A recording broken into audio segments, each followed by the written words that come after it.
This is my theory. I'm sitting around in the more coffee thinking about this one.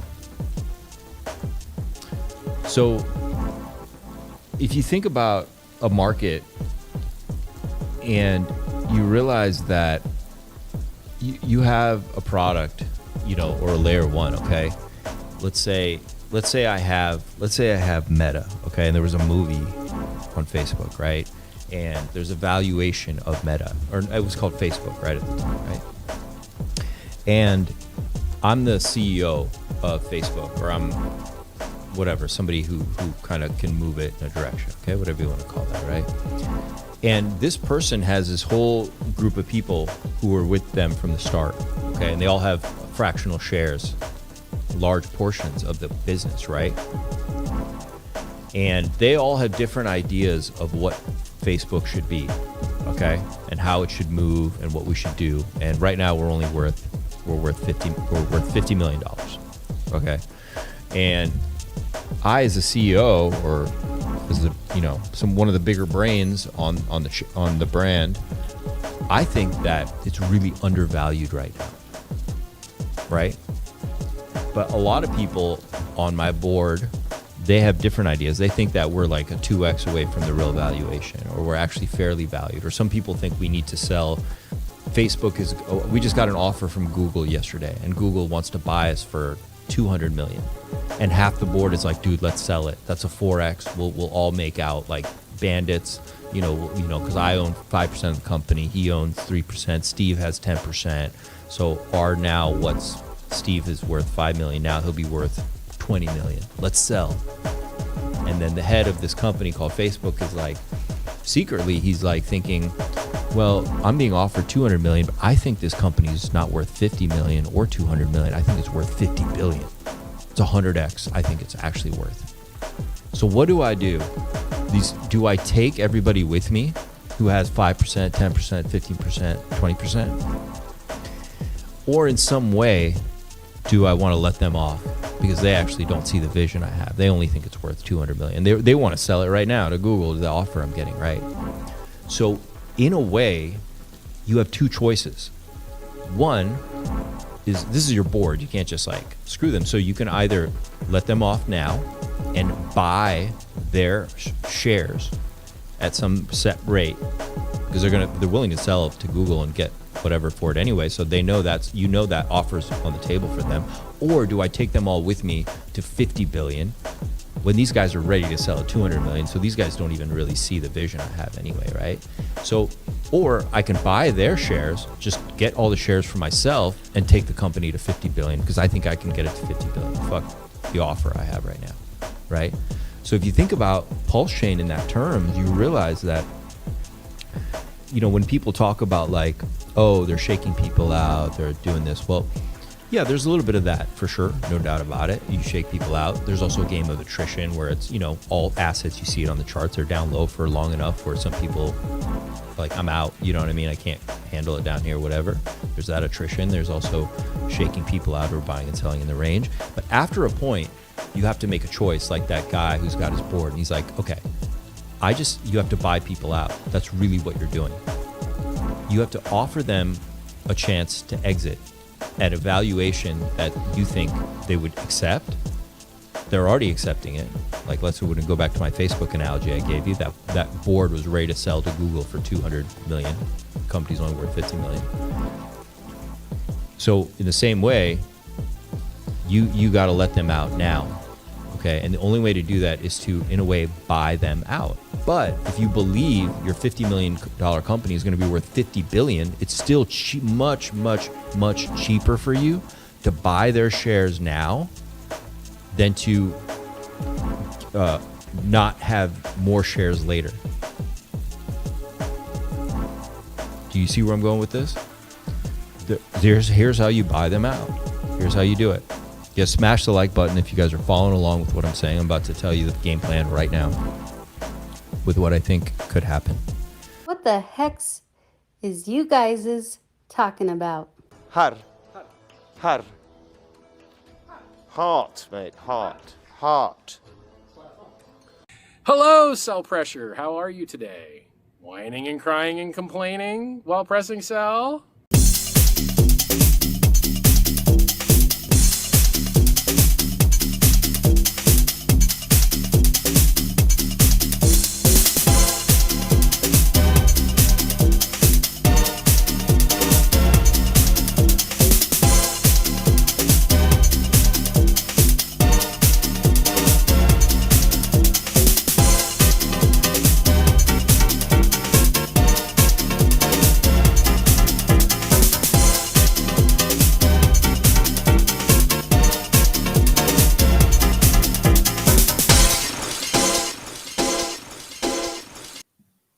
What the hex? What the heck is everybody?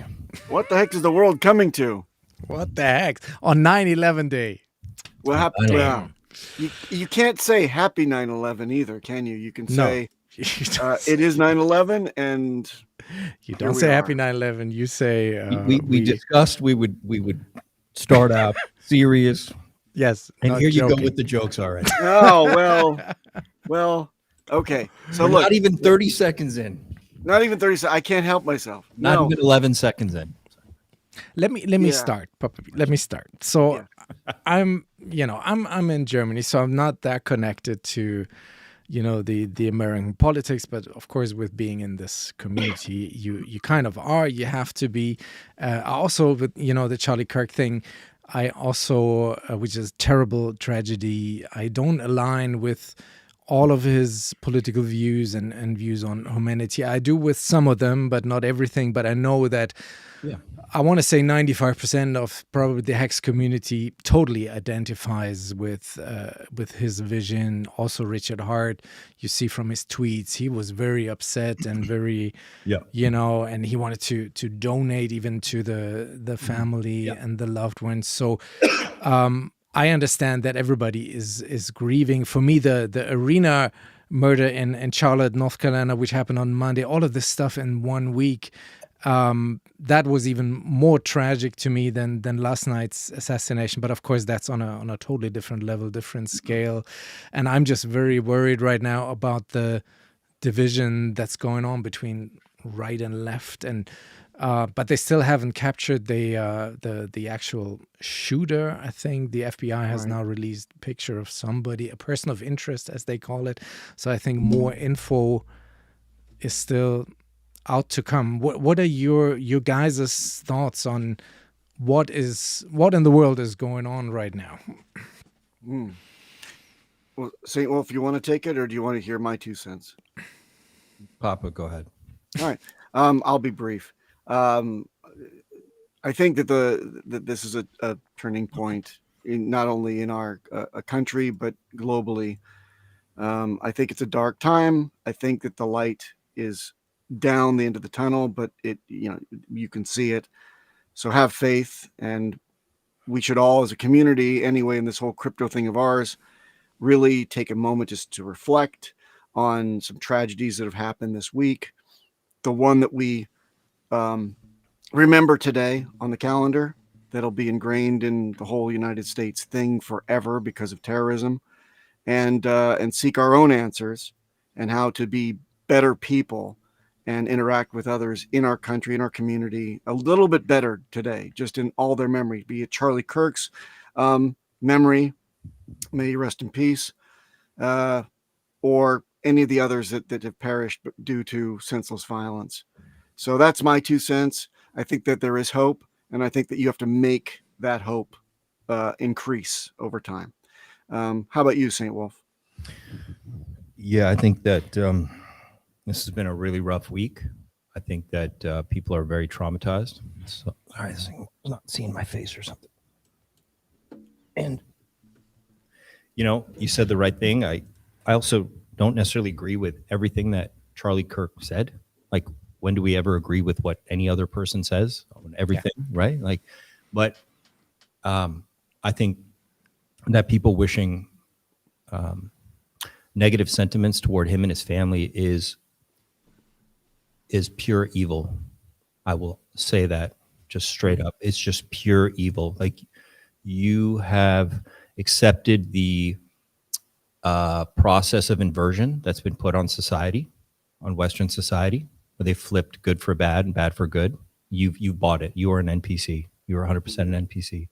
Because when we lose that level of kindness, we become like the animal, which is what all rulers want. They just want a big population of animals connected to their emotions and all their whims and their desires. And what keeps us human is compassion. It's, especially in the West, we have this concept of free speech and just being able to hear someone's idea and go, okay, I don't agree with you. I think you're an idiot, but that's it. You know what I mean? It's okay. And we've lost that because we've lost the ability to listen to others and to think for a minute what somebody else's experience of life might be like, right? On whatever side you're on. And there's many sides. There's not just two sides.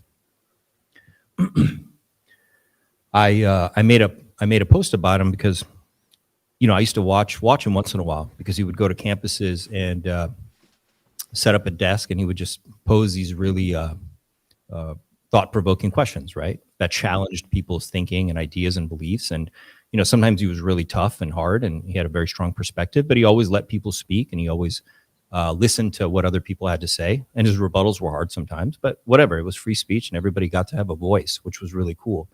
And I always noticed that he was putting himself out there. I remember thinking like, this guy's brave. Like, he could just be jumped or people could start throwing things at him or, you've seen how people get, right? Very emotional, but he just kept doing it. He kept putting himself out there, which is bravery, which is exercising your freedoms, which is exercising the amendment rights we have, the Bill of Rights, in the US. He just did it. And he also was getting to show people the kind of person he was without telling him the kind of person he was. And,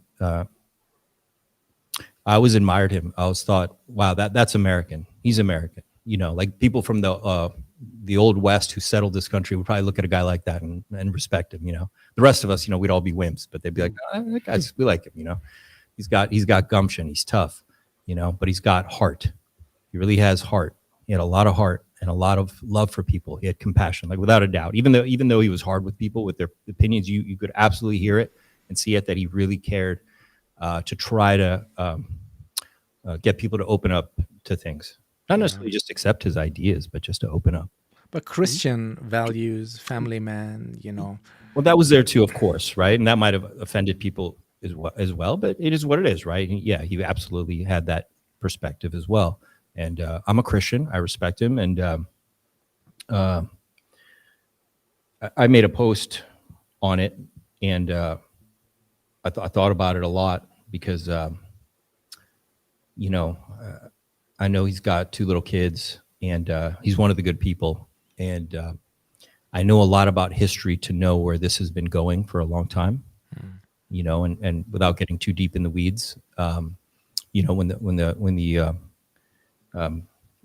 Bolsheviks took Russia and flipped it, in a way, they turned the powerless on the people with power. And the people with power just meant they were like the effective people who were working and building and had businesses and had stuff like that, right? So they released all the people from the prisons and gave them power. And then when China fell, I've also studied that as well and how that worked and how they did a very similar thing there too.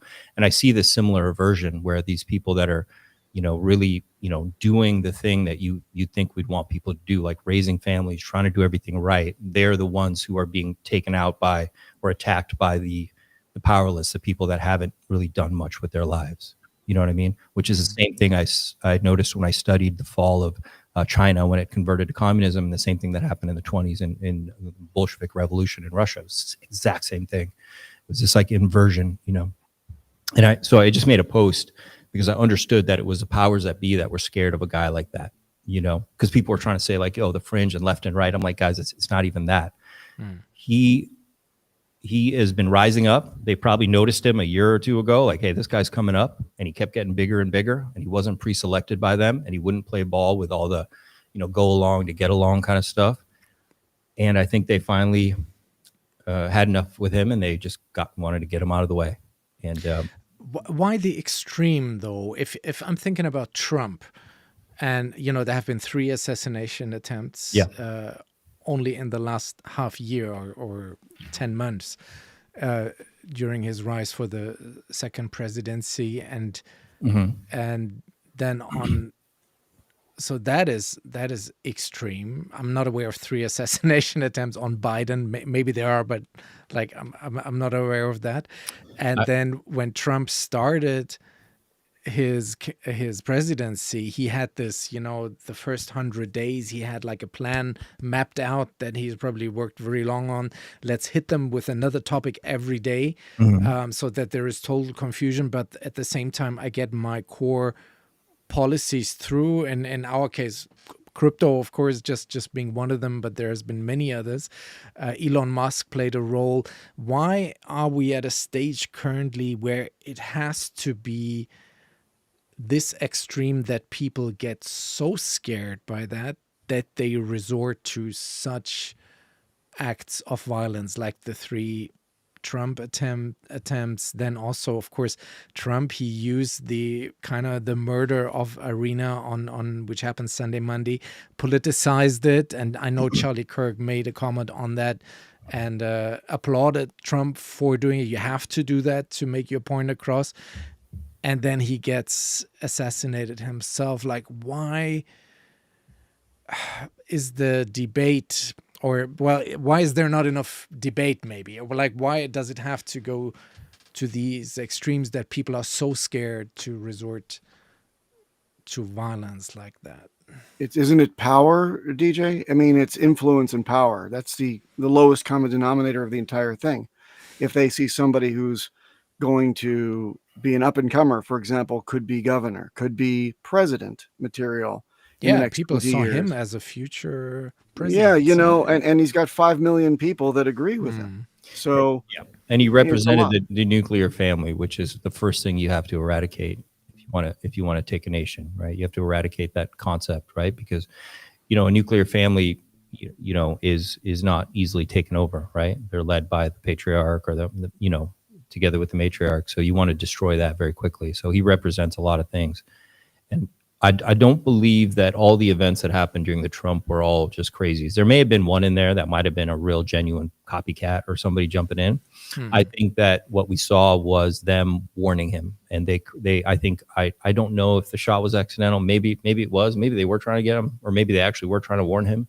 The people that they have are very talented. These people are very good at what they do. Okay. There's a reason why they let in so many different types of people into the military. I have some inside knowledge of this, and I don't know if I'm comfortable getting into it on a show, especially with time as well, and why I have the insights I do. But trust me when I tell you, like, this stuff is a lot more weirder and surreal than you can imagine.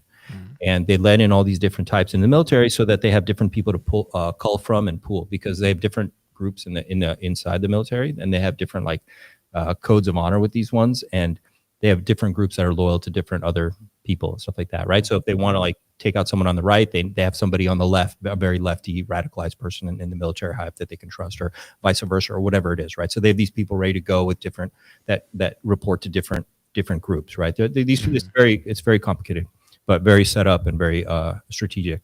And I think they have their very talented people. And what you see is an incredible feat of misdirection, right? Like, for example, I think that the message was clear for Trump and for other politicians and people. Like, hey, it's time to go along, to get along. You know, this is what could happen. You know, and I think the message was clear. I think with Mr. Kirk, sadly, he was very strong, and he had very strong opinions, and he was getting stronger. And they didn't care at first, but then his following was just getting more and more massive. Extraordinarily massive, and he was right on point on a lot of the truth points he made. Big influence on the youth, you know, which is 100%.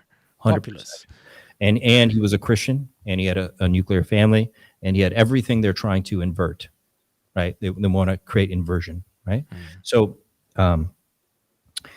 he was a threat, and I don't know where the shot came from, but it was extraordinarily,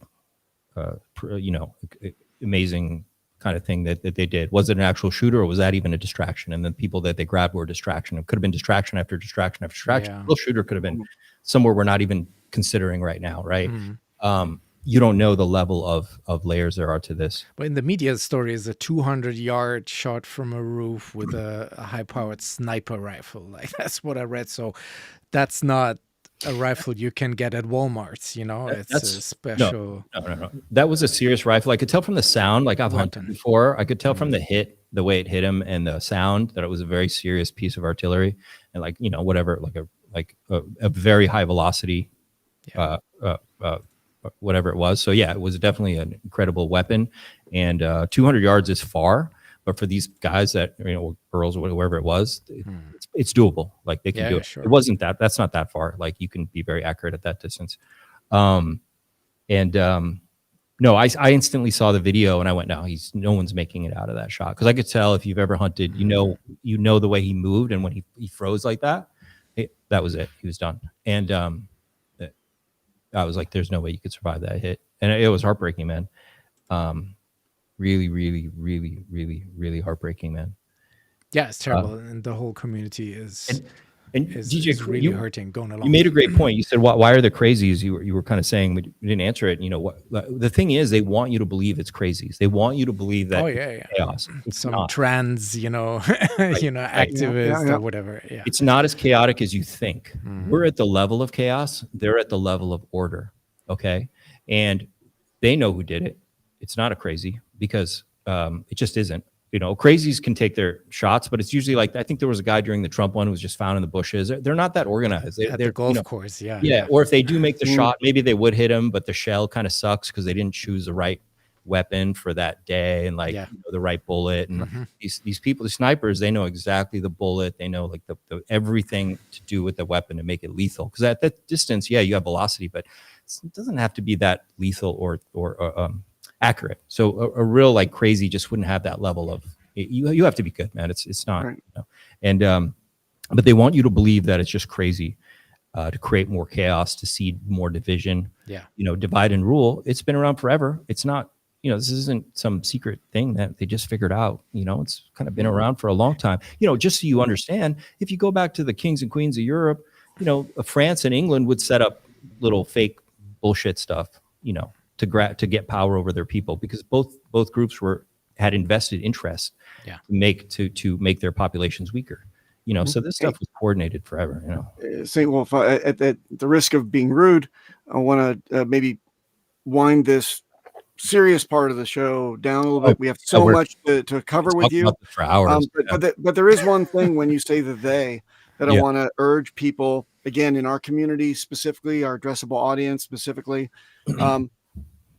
The thing that I witnessed with my experience with LI and all these things with NSA, I will tell you right now that the minute that, probably before his body even hit the floor, there was a divisive element that came into social media and called for civil war or some kind of retribution, some kind of action that would be violent. See that. Okay. Yeah. Who was doing that? Well, obviously there is an influence. You can point to any group you want, but the they, them that you should be looking at is anyone that wants you to go out and do violence or to divide us further. Yeah, 100%. It doesn't matter who it is. Don't listen to that, right? 100%. Let's make sense of it. Let's get the shooter. Let's figure it out. Let the FBI do their thing, but do not call for civil war in our country. That's my begging of anybody that looks at social media and says, this is going to stir some people up. Yeah. Those people, those elements will stir up a crowd, and then they'll leave you with the final, dot on the sentence to take action. And that's a trap. So don't fucking do that. Yeah, those people that are stirring up the pot, they're all accounts from 3-letter agencies that are targeting. What do you call that? There's a name for that. When the people that stir up stuff, right? The agitators. Yeah, but there's a name, right? We call them the. Yeah, sure. But yeah, the agitators, right? And there's all these Twitter accounts that are doing it. What's the volume here? Oh, hey, buddy. Oh, there it is. Hello. Hello, cell pressure. Hello. You just increased the sexiness. I messed it up. No, because I could barely hear myself. And then I was like, what's wrong with my mic? No. Everything, you're totally fine. Good, I can pull you up a little bit more. Yeah. DJ's the mixologist here. The mixologist. Mixing. But that's So- a good transition. Don't fall into all the agitation. Yeah, pretty much. Yeah, just I'm sorry, agent Toby got it. Provocateur. Yeah, agent provocateurs. They're agent provocateurs. They have X accounts. We know this. It's a known thing. So just be aware. Yeah, they're trying to stir the pot for whatever thing they want to do. But it's sad. It's very sad. And everybody remember to send a prayer for the family. And this happened in front of his daughter and the kids. And it's really heartbreaking. Yeah, that's the worst thing. That's unimaginable what they must be going through.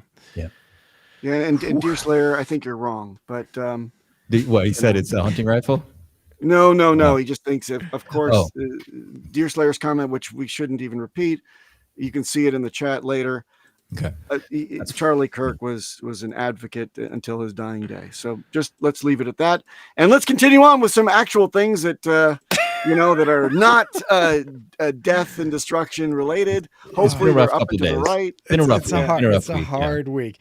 But we were originally, this is supposed to be a super fun event with you coming on the show because we really are big fans of your streams, and you're probably the most popular streamer that we have in Pulsechain at the moment. There's like you and RH that I'm going for, and you get thousands of views on the Twitters. Your setup, I'm very intrigued with your setup of the stream because it looks very professional. It's a bit different from what we're used to, because usually the Hex shows all started out like this here on StreamYard or on Restream where everybody gets on, but your concept is a little bit different. Technically, are you streaming with OBS, or what is the software that you're using, and how do you get the guests in? How does that work? Like from a nerd out technical thing. Yeah, you want to do some nerding out? Chat, how you guys doing? You guys are awesome, by the way. They say we just can't shut that down. I know, but we have to kind of like. And RH Max did it like a moment of silence on his stream earlier, and he had some nice things to say as well, which was very beautiful, I think. And maybe when I do one of my longer streams, I think tomorrow night I'm going to do one. We can go back into it and talk about some of the stuff. But I actually lost 15 subscribers when I posted my Charlie Kirk rest in peace message. So, which again speaks to the device, the division. Okay, sorry, man. It is what it is. And so what we were saying. So I just, when I started doing this, I just Googled like what's the easiest streaming software. Okay. And I literally think an article came up and it said, check out Ecamm. And so I checked out Ecamm and it looked cool. And then I tried using the one that everyone else was using, which was like OBS or something. Yes. And I just got a little confused. And then I went to Ecamm and it just seemed very like plug and play.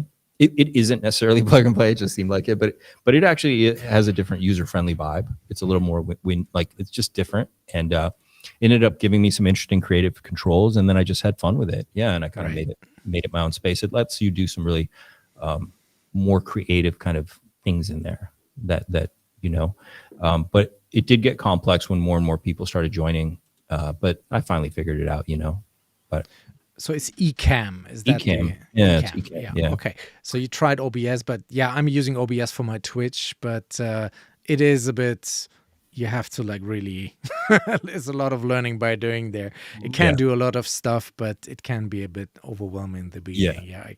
And I'm already doing charts, so I was like, no, I need this to be easy, or I won't do it. Exactly. It gotta be. And then you have the guests chiming in through just Microsoft Teams. They used to do Ecamm, and then Ecamm did a bunch of updates over the last few months, and it just got more amazing. So they added a connection to Zoom, so now everyone can come through Zoom and add their own name tags and their own whatever. And so now we use Zoom. So if you know how to use Zoom, it just connects automatically. You log into Zoom or something, and then it sends you right to the show. And then I plug you in. Awesome. And it's pretty cool. And the microphone, because you have this, what we call in the business, the voice of God. I do. I do. I don't understand this. Yeah. You do. Gentlemen, if only we were on a live broadcast right now, it would be amazing, wouldn't it? That we could actually use our voice of God and actually do something productive, like Talk about Hex. No, wait, 1 minute. You have that voice of God. Oh, What you what is nerd. the Go ahead. microphone and what are the filters that you're using to get that? You know, you could have just sent me a message on X. I would have just answered it for you. No, I want to know. It's just a Rode mic, man. It's pretty cheap, actually. Okay. No, not Rode. Not Rode. What's the company from Australia? Is that Rode? Rode. Yeah, it's a Rode mic. It looks like a Rode mic. Yeah. It's called Pod Mic USB. I think you can pick them up at Walmart, man. I got it on Amazon. It's just it's pretty cheap. It was a lot cheaper than the Shure. Shure mics were a lot more expensive, so I got this. And then I just I turned up the low end, and I just turned everything on, literally. Like if you saw the thing, there's a compressor cranked, there's like a noise gate cranked, there's like an oral exciter, it's up, but I don't like really tinny sounds because and then there was like bass, oral exciter, which was like brightness, compressor, and noise gate, and all four are cranked. And that's it, man. That's the magic. No, but it sounds fantastic. You know what? I've got a Blue Yeti. It's $100, and I just tuck under my testicles, and I get a great sound. No, you don't. I sound terrible. You sound terrible. You have that "get off my lawn" sound. Get off my. But you're really popular in the community. Also, you take a lot of pride in how everything looks and sounds on your stream, and I really like that. And also, you got the shades on sometimes, and you've got the shirt open, so the ladies like that. And no homo, but Tam is probably going like, "Oh yeah, I like me some SAINTwolf," know. So and that's. Are you hooking people up now? We look like shit here on this show. Like we're streaming this every Thursday from. We don't look like it from the old folks' home, and we I was like, speak for yourself. I still got a few more years. And your streams just look very, very great. Eye candy and good sound and good looking. That's amazing. Cool, I'm glad you guys enjoy that. That means a lot. Thank you so much for that. You're very welcome. But how did you join in the Richard Hart ecosystem and decided to dedicate your streaming to the Pulsechain? Because you came fairly late. I want to say 2023, I think. No, 2024. 24. Was it okay? Maybe I did make my first video in 23. But yeah, man, I just I went through the whole thing. I've traded Solana and ADA and Matic, and have had Bitcoin. Bought Bitcoin first in 2013, and I watched the space go pretty much nutty, right? Like last cycle was crazy, right? FTX, fucking Celsius. Yeah, it was a lot of nutty stuff. And one thing I remember is Richard Hart was calling a lot of those things really accurately. He did. And so that was cool. And what else did he? There were some other things that I thought were pretty cool, but a lot of it was him of just having an understanding of how these people were just full of shit early on, right? And when no one else thought it was possible that like Celsius would do a scam that size, like no one believed that would happen, right? I actually knew the FTX guy. I was like, no, this guy's full of shit. I didn't know the extent of the Celsius thing. Like he really took it all the way to the end. But Richard Hart knew it from the start. Like he really knew, He saw the third party. He saw the third party risk there, but everybody, almost everyone, and all the famous YouTubers, crypto, were shilling Celsius, and they all had the ref links, and nobody even thought that this could become the nightmare that it ended up being. Lots of people lost their money there, and Richard Hart was one of the few who really, to his face, on the Crypto Man Rant show, and I remember that really called that out very, very early on. And he's always been about the third party risk, not your keys, not your coins. That's one of the core principles that also Hex is built around. And I genuinely thought like he's not a scammer after I listened. I mean, a ruthless businessman, sure. Knows how to really get the most out of what he's doing, sure. Yeah. But not a scammer. You know what I mean? I didn't get that vibe at all. And then that was kind of what I remember. I remember going, what's going on with this guy? Like, what's going on over here, right? And I got Hex and staked some Hex. You know, I'm a 5-5-5-5 staker. Kind of was like, you know, I'm going to take a chance with this. I really do believe in community. I saw a community like nothing I'd ever seen before. I was like, wow, this is really special. This is cool. And I did feel like crypto was heading a certain direction. And when people come, it's going to be a different type of people. And the community needs to be more organic and more personable, right? The era of cyberpunks and kind of nerds is going to be there, but the next generation coming is going to need like something easy and friendly to understand. Yeah, it's just the way it's going to be, right? And I saw something with what he was up to. I just felt like this guy's up to stuff. Like he's up to something. He's got a bigger vision. And I'm a guy who has visions. And I was like, I want to go along on this ride, see what's going on. And I genuinely was like, I think this guy's going to try to do something good, like in the long run. Like I just genuinely got that feeling. And my thought was this, I was like, look, I know how to make money. I can make money over here, but if I can make money and be part of something that could actually benefit society, why not? Yes. You know what I mean? Like, why not? Like, why just try to make money? Why not try to also make money and do the most good you can? Yes. Right? Like just the most good you can possibly. No, that's me as well. Yeah, yeah. No, that's the motivation here, because you know crypto will be successful anyhow, but this is something special that we have here, and we're in still, even if you join 23, 24, we're still so early and at the beginning of everything that's happening here. So and also, you know, what I like about your streams is sometimes you get people that troll and want to hate on Richard Hart and want to like try to test your beliefs in it, and you always have a funny way of drowning that out. That Do I? yeah, you say like, yeah, I'm not here to criticize the man or whatever.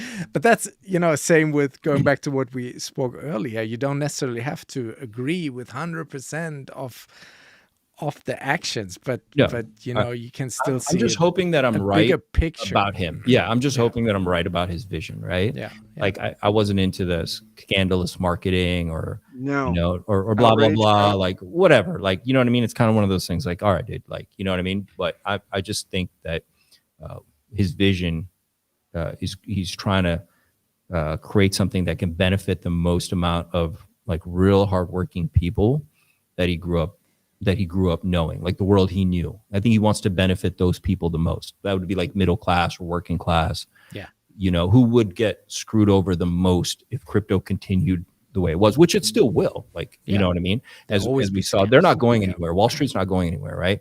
So, you know, he knows the world of the working class guy and in the middle class world, right? And, you know, those are the people that I also respect the most, you know what I mean? And, you know,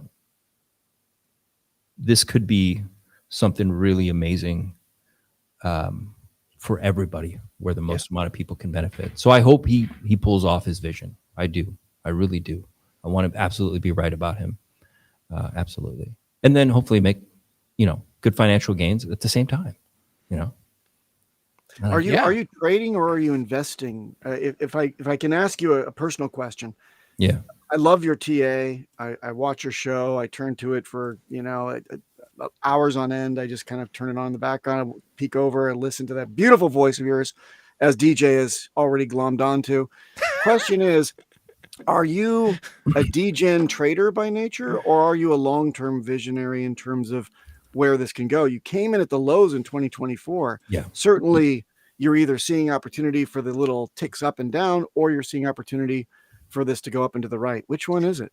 Yeah, it's both. It depends. I definitely selected some assets starting in 2023 that I did trade. Like PWBTC was just like a great trade that was kind of oscillating and stayed within a really nice range and stuff. Mm-hmm. So I look for that because crypto is volatile enough. You don't have to be a nut, you know, to make money. If you just like PWBTC was just reliable. It was just like going up and down. It was really nice. And so I found stuff like that where, you know, was really good for me. Or, you know, there were some projects that did really well going into 2024. And Atropa projects were really good to me, even as crazy as Maria was. You know, I was really enjoying investigating that world when I came here, and that's why a lot of my early videos were Atropa and PDI and you know, all that, because that was just the most exciting thing in 2023. That was the hype. P copies, right? It was like, and then Maria was I remember the end of 23, we were watching the chat and I'm like, what's going on? This is crazy. It's amazing. And so, yeah, it was really cool stuff. So I was trading some stuff, but I'm kind of thinking more long-term on this, and I'm hoping that I don't have to be much of a trader here, which so far hasn't played out. But of course we've had lawsuit, we've been down, you know, blah, blah, blah. So I'm hoping this follows that thing of Richard when he says, like, I don't want you to be traders, because I don't want to always trade anyway. You know what I mean? I don't want to continue. It's intense on your beingness, right?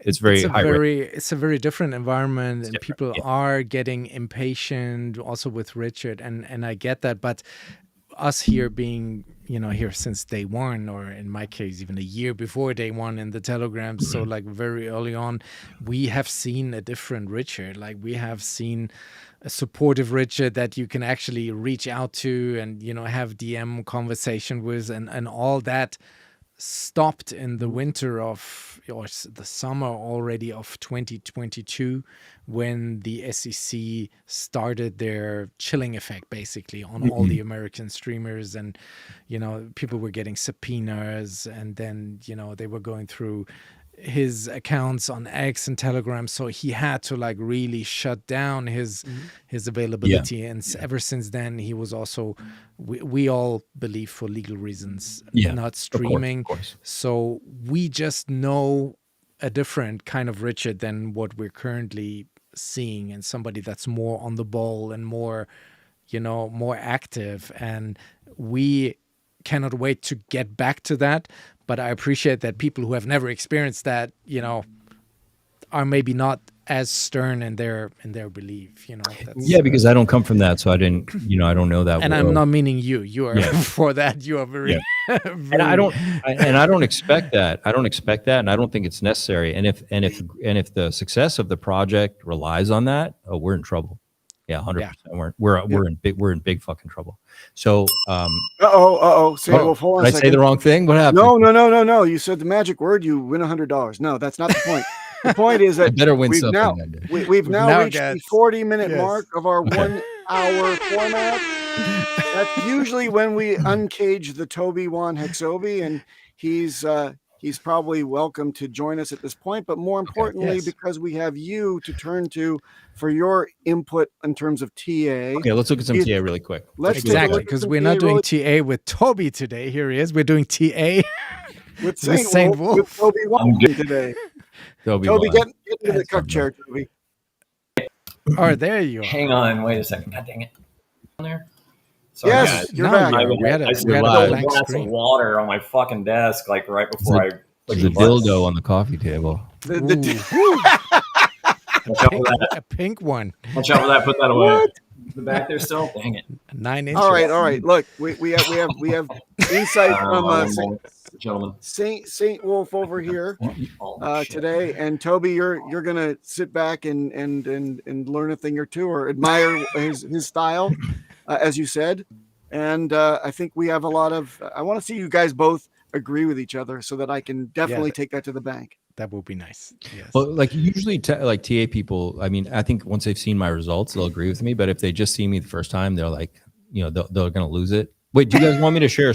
You guys want me to share a screen? Yes. Can you share a screen? And if you do that on Restream, and then I'll pop it up. Okay. Hang on.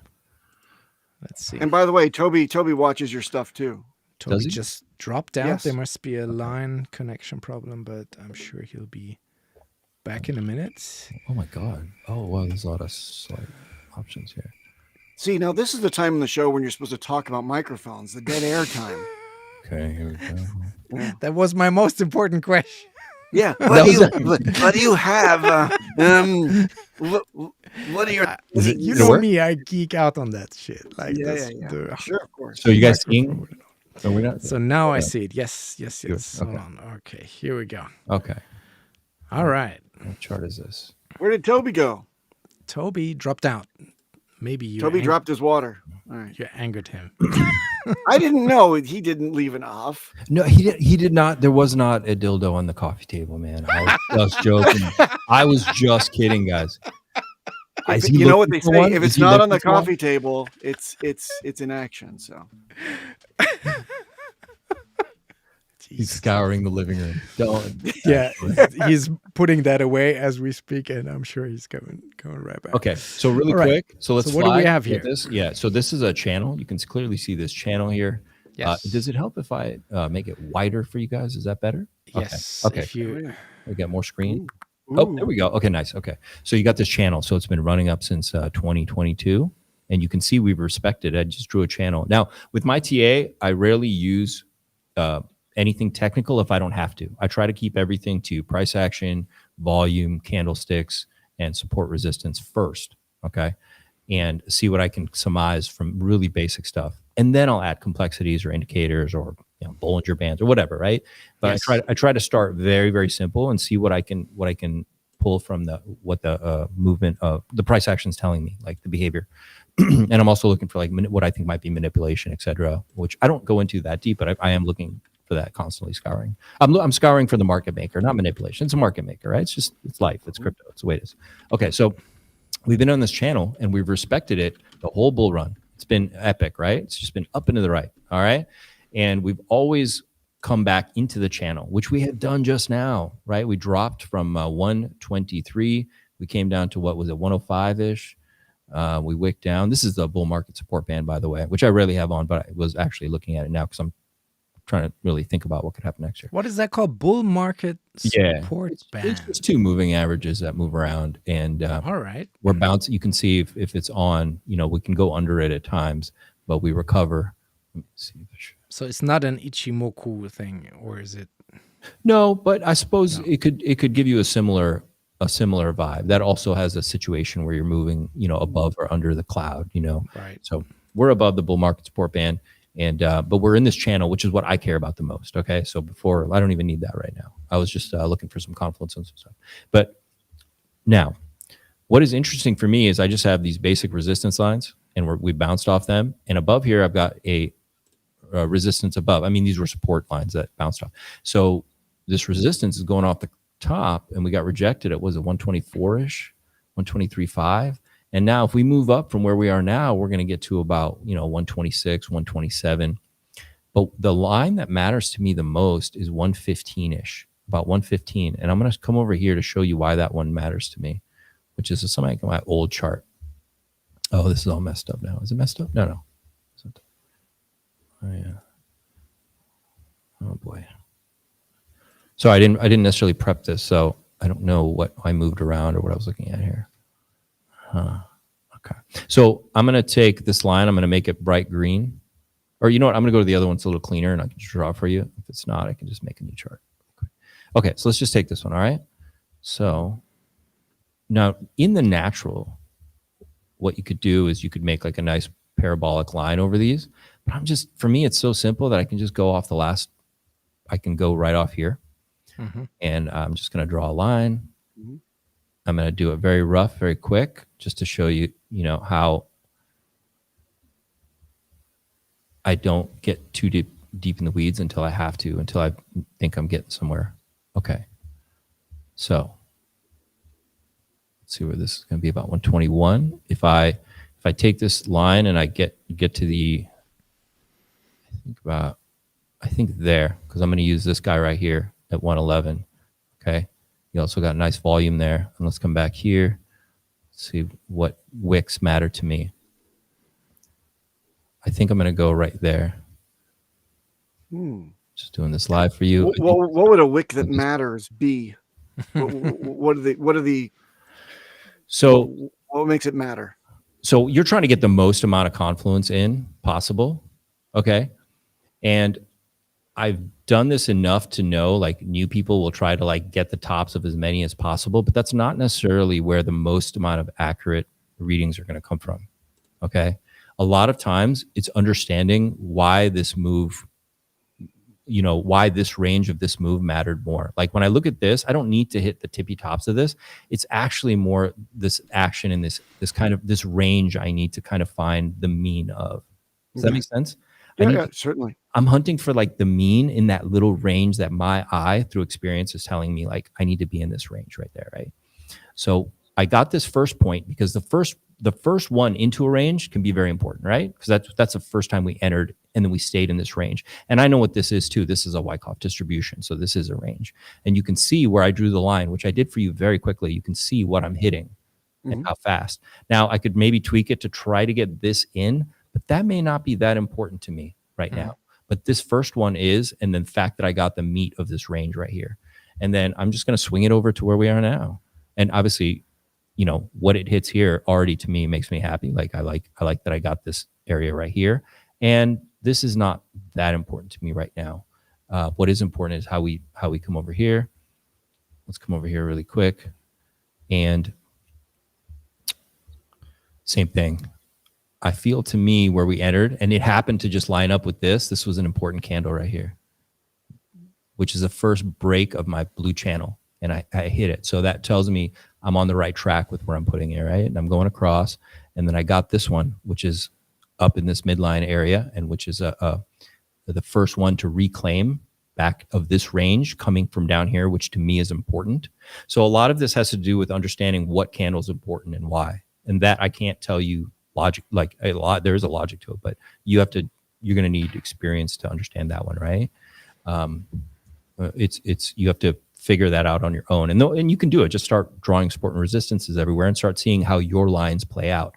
But don't think your lines are supposed to go somewhere specific. That is like the dead giveaway that someone doesn't know what they're doing to me.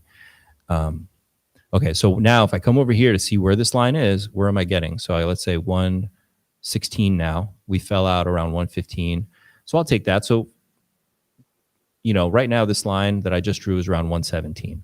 But I know that if I come and I go also at like horizontals, I can see right about there, okay, which is like the bottom of this wick here, through here, the tops of these candles, through here. So it's about 115. But I'm getting a lot of confluence now, right? That right about, let's say there.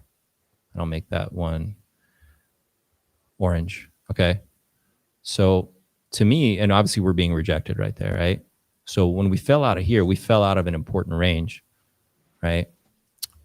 And the reason it's important is because the way I've just drawn it, I've shown you guys the resistance top of our whole entire historical bull run for Bitcoin, okay? Because you can now extrapolate this line I drew back across to the other years as well. Let me make this bright green. Okay, cool. And what happens in this kind of situation, the fact that we have hit it, we played with it, we've collapsed, we hit it again, collapsed. It's a really important resistance line. We did the same thing here in December of 24. We hit it, played with it, fell down, tried to do it again. We fell down, never could get above it. We slammed into it here in May of 2025. Then we finally got above it. We finally got above it, right? Since 2021 was the first time we played with this line, right? We finally are above it. And then we fell under it a little bit, but we got right above it again. So to me, this is a little bit of a show of weakness, but no problem. We got back above, but we didn't hold it. It's not support. Now it's a very dangerous line to me. Does that make sense? Yeah. Okay, because we've been dancing with it since 2021. Okay, going all the way back now. And we just got above it and we couldn't hold it. Okay. And the longer we stay down here, the more kind of like bad shit can happen, which is maybe that's all that's happening. We're just getting some of the bad shit. And then as soon as we get above it and close, which to me now is like somewhere between 115, but then maybe above also this diagonal at 116-ish, 17, but really, really above 115, this orange one. It's kind of a range. We're gonna look really good. All right.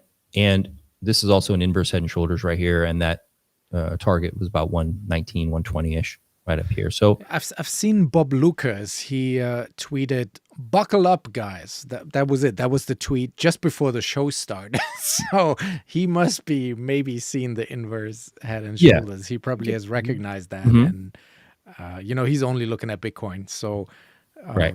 So maybe we got rejected here at that 115 line. We'll come back, get a nice juicy retest around 113. Maybe we'll tap that again, and we're going to go for that 120, which is what I think, because I'm still bullish on this, right? Yeah. I think there's more legs left, but also when you draw tops across from just this cycle, you know, the highs, you've got some resistance up here at about 127. But in general, I'm also biased to this blue channel we've been in. Okay. And so targets could be, if you get to the midline, in end of September, beginning of October is 150, around 150. Maybe if we get there soon, 140, 150. And that's just the midline channel. And I'm not even running fibs or anything complicated at all yet. Right. But there is confluence with some of that stuff too. But, generally, we're looking good. I mean, there's definitely bullish sentiment on there. We are under a danger point, which is at 115, which I think we're going to get above, because I think September is bullish. I've made videos about that. And I do think what just happened this week, what we talked about, was part of cementing that bearish narrative. Okay. Yes. That might have been, so to speak, the bottom of the bear phase. Okay. And a lot of people are convinced now maybe that, civil unrest, or that, there's also a meteor flying to Earth, or, all these things. And they're going to flip the media cycle by some catalyst, maybe as soon as next week or Sunday or Monday, or could be Friday, who knows, and then we should just blast off for this last phase of this bull run. Right. And, yeah, but we're getting close, because this has been an upwards trajectory for more than 1.5 years, I think, ever since the Golden Cross at the lows. So I think we're getting close to some kind of a cycle top. So just so you guys understand, the reason I changed how I do TA and why I taught myself a little bit of a different way to do it is because I knew how AI worked and what was going on Wall Street. And I was like, look, if I just do the standard TA, I will not, there's no way I'll be able to find an edge for sure. Okay. Especially with AI. And I don't know if people understand the level of traders that are entering crypto now at this point. So I'm like, you're going to have to find a little bit more organic way to think about it. And to be honest, it's been working really, really well, but it was a very hard transition for me to do in the beginning, because you're so used to relying on so many, like, I haven't even kicked on a moving average. Okay, I have an EMA, fine, okay. But I haven't even kicked anything on really, except for my lines and where I put them and stuff like that. But it's how I'm able to understand, what something could do, if that makes sense. So I feel like I might have accidentally given myself an edge by relearning how to do TA for me. You know what I mean? Okay. Which is what my goal was anyway. I was like, how do I find an edge against quant traders and people who are entering the game, and they have way more indicators and information than I'll ever have. And these guys are half autistic. I've been on trading. I've been in hedge funds. I'm not going to beat any of these guys. There's no edge I'm going to get by learning more, more indicators and the level of manipulation. Look, the high before the halving was a confirmation that I'm on the right track, because nobody was able to get that edge. And I'm like, okay, I have to push forward, because if I fail, I fail, but I might fail anyway if I keep doing TA how I did it 3 years ago. So, but if I take a risk, I might get even a little bit of edge, and just a little bit of edge can mean the difference between big gains and no gains. Very interesting. Yeah. So that's why I pushed myself into this weird way. And it's not so weird, because if I start throwing on things like, if I start throwing on fibs and Bollinger Bands, different things, you will see things lining up to where I've chosen as targets and things. They will. I just draw on all my charts. I mean, I still do pretty standard TA as well, but I try to keep it really simple. And I think that's also been helping people watch along with TA, which is what shocked me, I think, the most. I know you're saying a lot of people are watching. And let me tell you, when I was doing TA and the videos were long, I did not imagine that many people to watch it.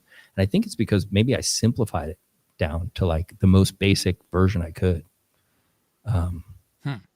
Speaking of simplification, can you do Ethereum and the cores in about 2 minutes? That'd be great. I can do Ethereum and Pulse, so we can do this really quick. No. We're not really held to exactly it's as much time as you have for us. As We'd you love have, to see really. what your TA looks like for the cores as well. If you can. Okay. So just to recap, I do think we can easily get up to 140, 150 on Bitcoin, and the top of the channel is, depending on when we get there, it could be 180. 200,000 is absolutely within the cards, if this happens in November. It's just the top of the channel, and there's no reason to think it's not going to be respected again, right?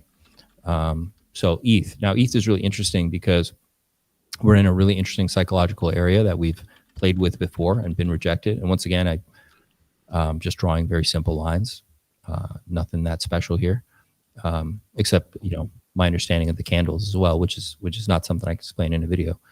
But I do think what we have a really beautiful pattern here. This is very bullish looking. It looks absolutely tremendous, and I'll show you this Wyckoff accumulation down there.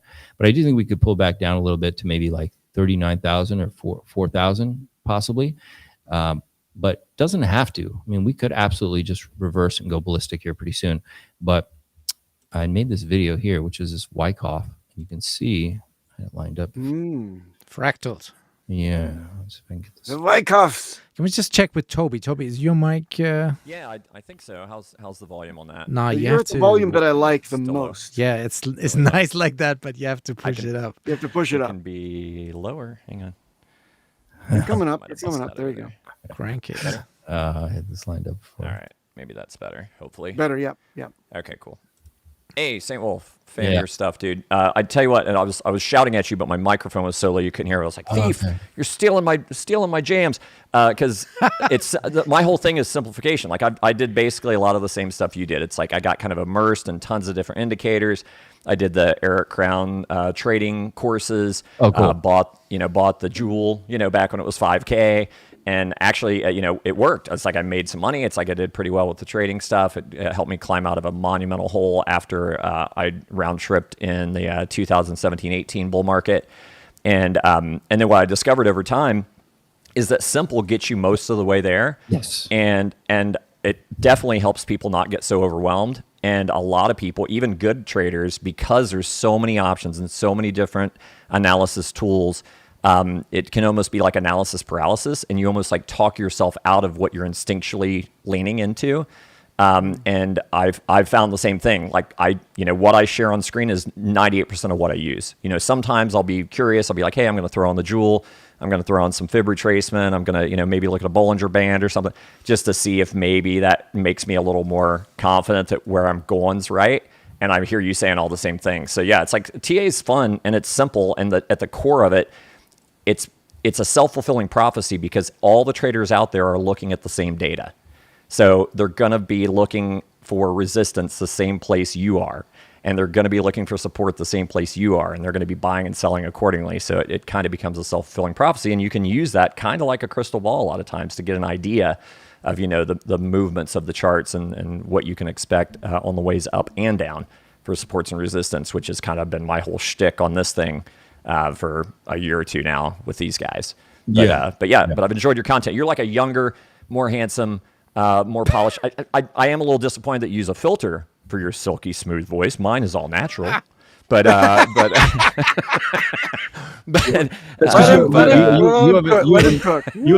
a professional mic. You have a nicer mic than I do. I do have the Shure mic. I'll give you that. You have the $600 $600 mic. Yeah, you got the nice mic. I got the cheap. But please, at the Walmart. But please continue. But I was listening to the Bitcoin stuff, dude. Same. Okay. If you look at like if you ever watch any of the TA stuff that I do, the parallel channel that I've got on Bitcoin, almost identical. Mine, if you run it all the way back, it goes all the way back to 2012, hitting peaks. Oh wow. Okay. Bottoms not as much, but it's like definitely in 2017 top. Oh yeah, you could run it. The double top in 21 all the way up.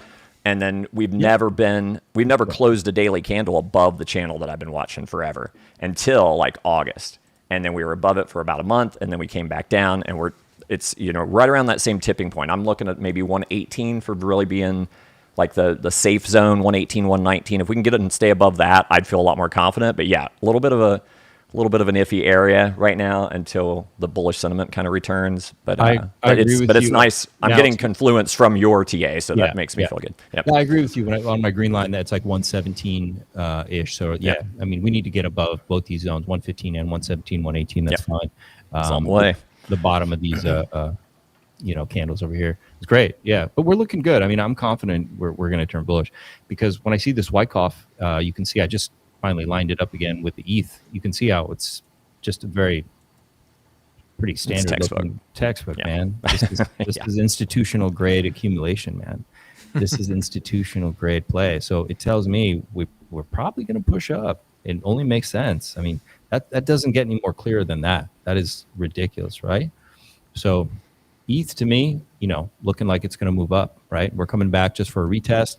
Like I said, maybe we can get down here 3,900 or 4K. We come back and retest this, and that would actually be really good, because that would definitely scare some people, because we dip below these old highs over here at around 4,100, and psychologically that would mess with people. Maybe takes out some stops too for that market maker. So that's possible, but I do think we're going to break to the upside. I do think very possibly from here, a 4x could easily happen. But From definitely here? a From 2x. here? Yeah. All right. Okay. Oh yeah, but definitely a 2x at least, like the $7,000-$8,000 range for sure. But we could get between 14 to 16,000 as well. Nice. Yeah. Let's go to So Paul. hey, Wolf, are Yeah. you on your ETH chart in particular? Are you looking at that? Or wait. Are you looking at? Okay, you're on the ETH chart, right? Yeah. Yeah. Okay. Are you doing that with fib extension, or are you doing that yeah.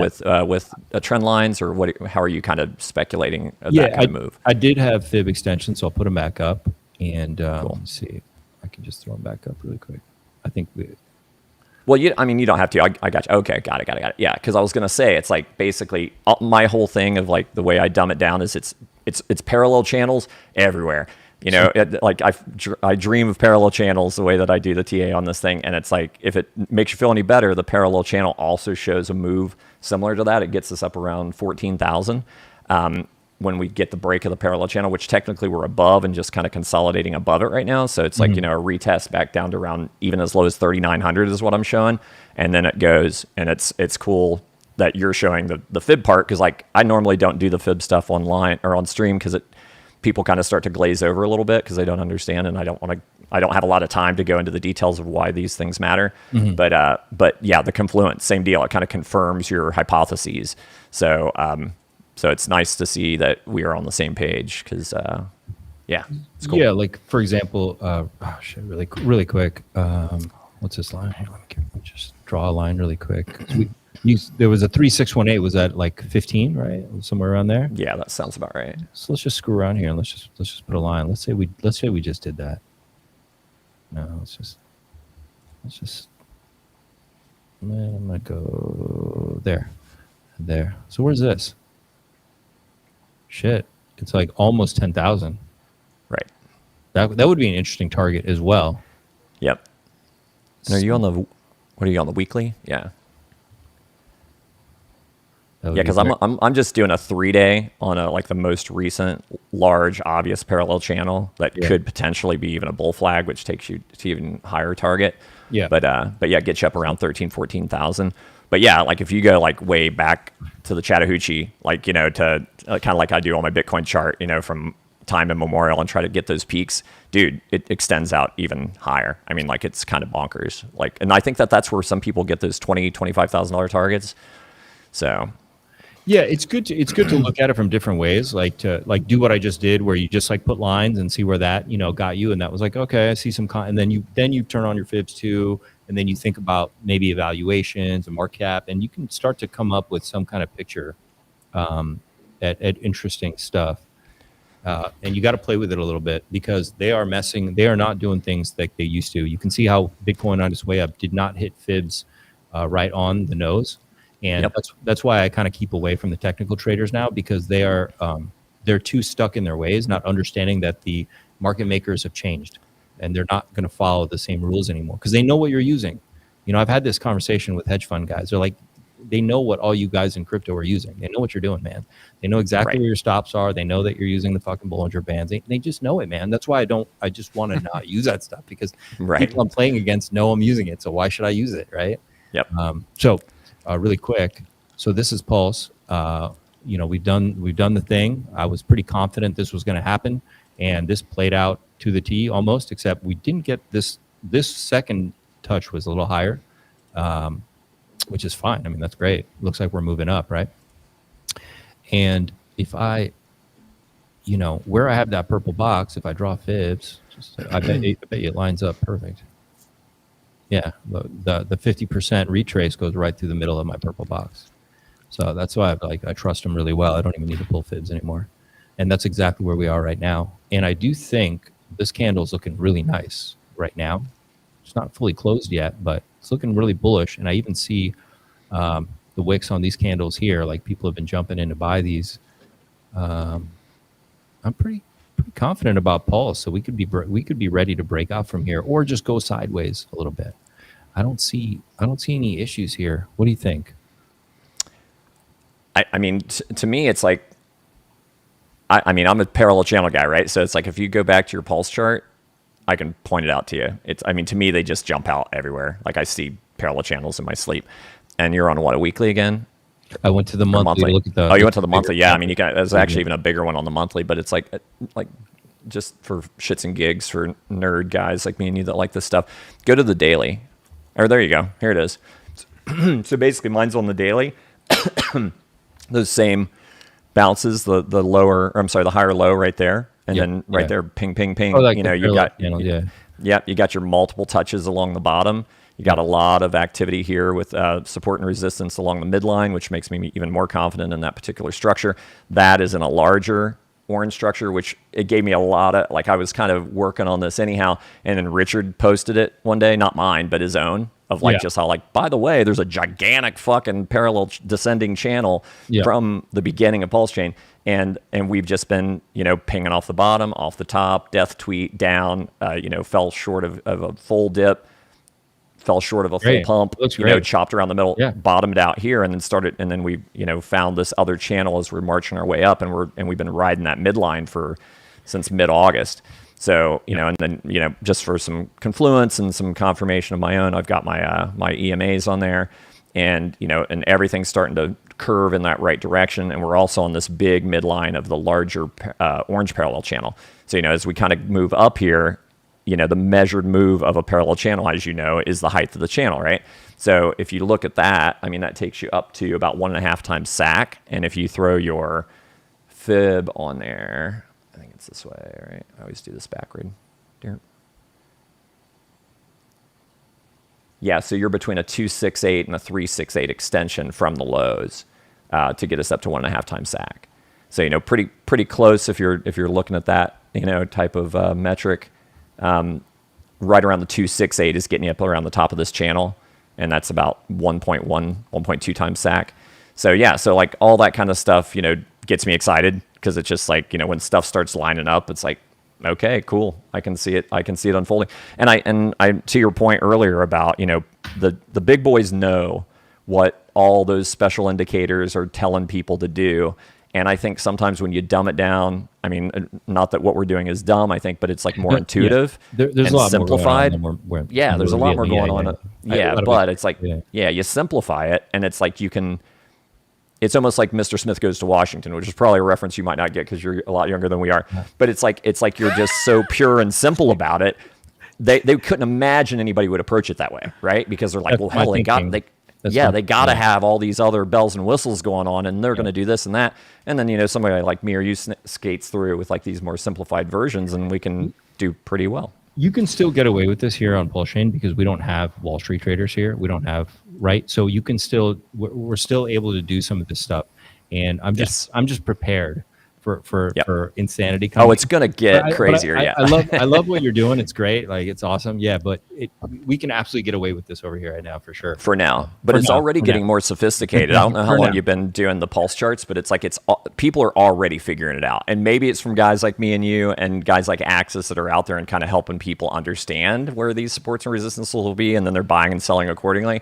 But, you know, my thing has always been, because like Johnny Chaos, like, just jumped down my throat. He's like, what are you doing, man? You're like encouraging people to trade. Like, you know, traders get wrecked, blah, blah, blah. I'm like, no, bro. It's like, I'm like, number one, if people like this stuff, I'm not one to ever tell anyone what to do with their own money. The majority of traders do absolutely get wrecked. The purpose of my TA is to give reassurance to people, because people see a chart going down and they think, fuck, we're going to zero.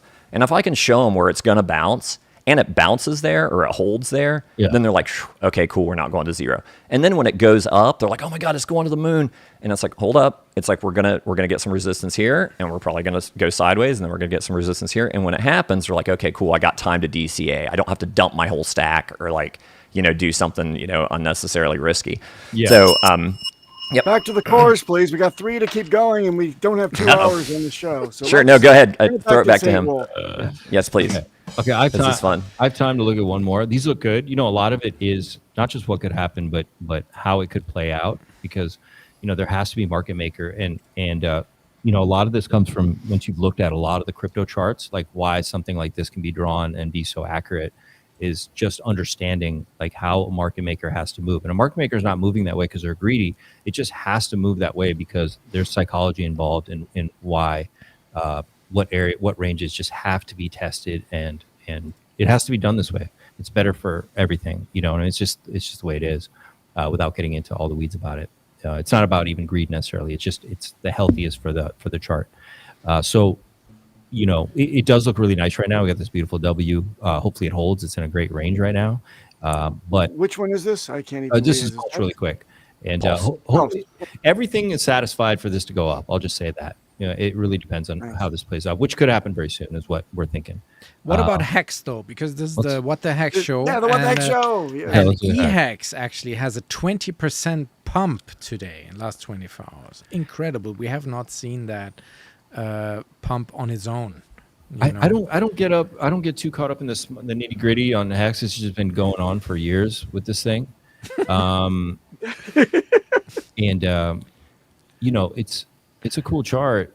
I think it's look at that. It's just still in yeah, man. I feel like I understand this thing, and I think it's just waiting for. I can just keep extending this box. It keeps going right to it. Yes. And sideways. Yeah. it's just going sideways, and I think it's just waiting for something to happen. Now I have a ton of targets down below. If things go sour, we're absolutely going to go down. But I think right now we're ready to pop from here. Like I think I see an uptrend. It's beautiful. It looks nice. It's just kind of a slave to the ecosystem right now, right? Correct. Yeah. That's it. There's not much you can do for TA, and you can see all the years of people trying to do TA on this, and 99.9% of them are all wrong, because they didn't understand. And that's also Not me, sir. You might not have. I do think it hurt the community too that so many people had like god awful TA on this, not understanding. Oh yeah, and for stuff. sure. And the rep, it's bad. You know what I mean? And you can't sit there and run TA on this. It doesn't move like a normal thing, and you have to understand that when you explain it. And otherwise, it's just bad. Yeah, it's bad, man. We can probably do PX has been more. You can do TA more on for sure, like no doubt about it. This is look at that. My bull flag's breaking out. Nice. Look at that. Woohoo! Perfect draw. I drew this. Mine out. too. Yeah, you got that. There we go. Same thing, dude. Yep. Looking good, man. So I was telling everybody, I think this is a bull flag. We got this big juicy retest, and we're beautiful, man. The target for this was, I think, around 2 cents. It was like 0.019, I think, was the target of this flag here, and we're moving. So now, well, I can probably move this. Looks like we're back at resistance again. Let's just hope it breaks through. Yeah, but PX had a 10% move today, so it's looking good, and the marketing campaign is happening. The guys are out in Murrieta, California. The guys in Murrieta, California, shipping these. Oh, you made one. You got one. You made one. I made my own one with some stickers. That's awesome. I was like, wait. But that's how they're looking. So shout out to everyone working in the warehouses there, sweating it off. And I think 400,000 stamps to lick is quite the job. So my tongue is tired. Really like shout out to everybody out there. I saw the video of was it Coffee and RG riding around in a white van. In a van, exactly, and everybody volunteering time. I mean, and, hey, it's a community. It's a salute, man. Grassroots movement, absolutely. Also, RG3 said everybody says Richard is sending these out. It's actually RG3 who is sending these. We're sending them out. It's RG3. Yeah, it's a community effort. I think that's a point. It's the RS Foundation. Yeah, it's the RS charity, Griffin Foundation. Yep. They're organizing that, but Wild as J, everybody's chipping in, donating time and hours, to move the packets and sending them out. And hopefully this will manifest in some green candelas.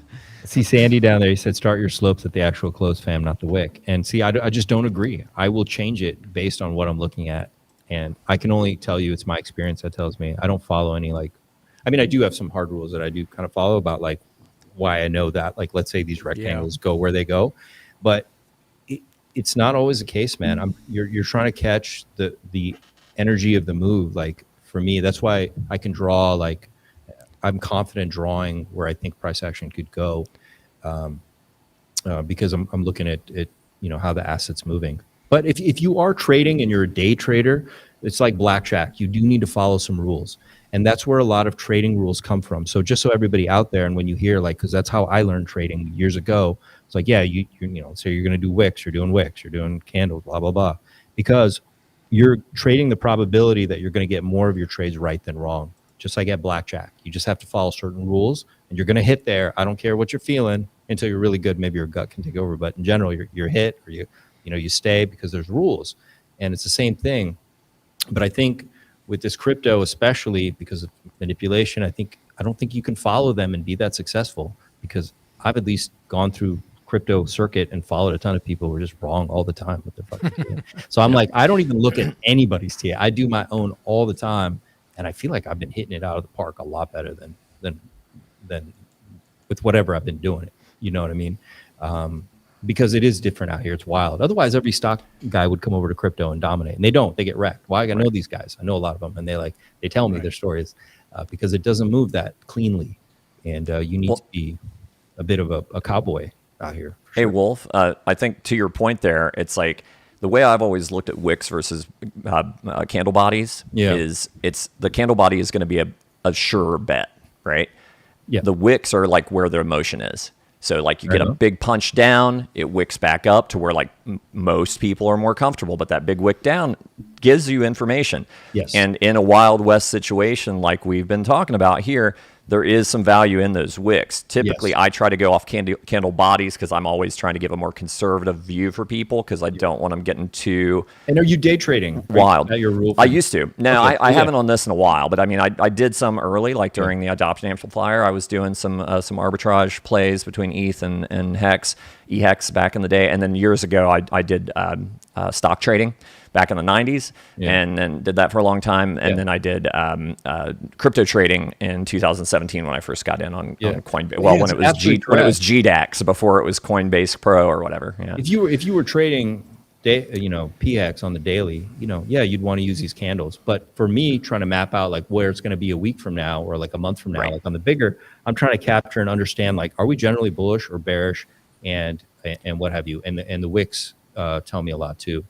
The emotions are only going to get higher. So I mean, I think you're onto something there where it's like if you ignore the wicks, you should look at both. Is my point. Is like, look at both and know what you're doing. If you're day trading, then you need to follow some stronger rules. But most people here are not. So I designed my TA because I knew that most of the people following me are not day traders. They're not trading pip to pip. They are just not doing that. Okay. There's no pip to pip traders on Pulsechain. It's just different beats. You guys want to know like, hey, is this a good place to deploy capital or not? Or should I wait? Are we going lower or not? Are we going higher?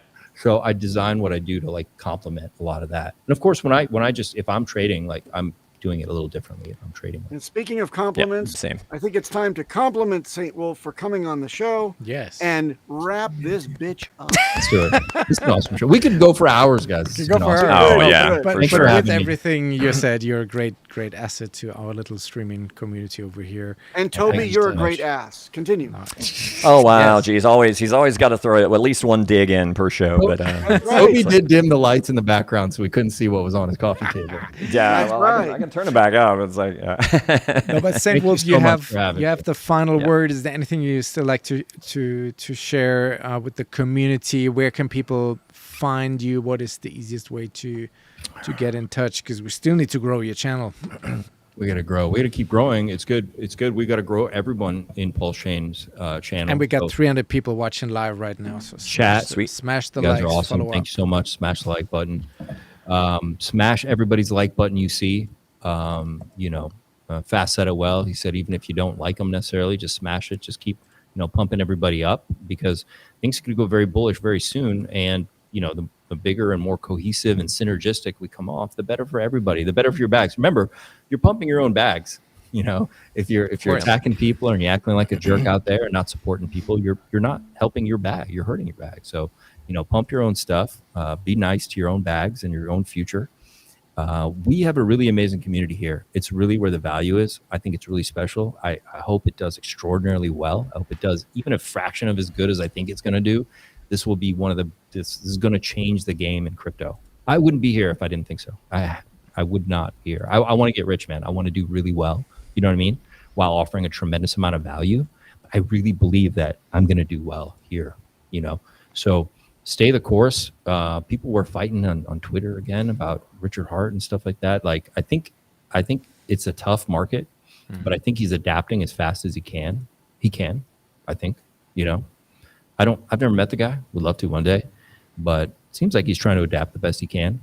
I do think something to think about before you get too bearish for the people out there that might be, you know, is that there are going to be surprises coming that he hasn't revealed yet that are going to flip the sentiment extraordinarily bullish.